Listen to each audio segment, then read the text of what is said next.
Ukuzalwa kwami ngizalwe ngiyintombazane. Into yayikhona wakudala but ukuthi yayifihliwe because bayithi sihlazo.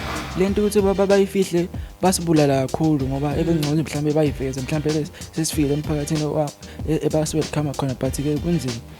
Ukuthi kubanzima ukuthi ngisekhaya kuyinkinga, sesikoleni kuyinkinga, semphakathini kuyinkinga, so awazi ukuthi uzokwenza kanjani. Even ngisho abangane esikoleni awazi ukuthi uzokhetha bani.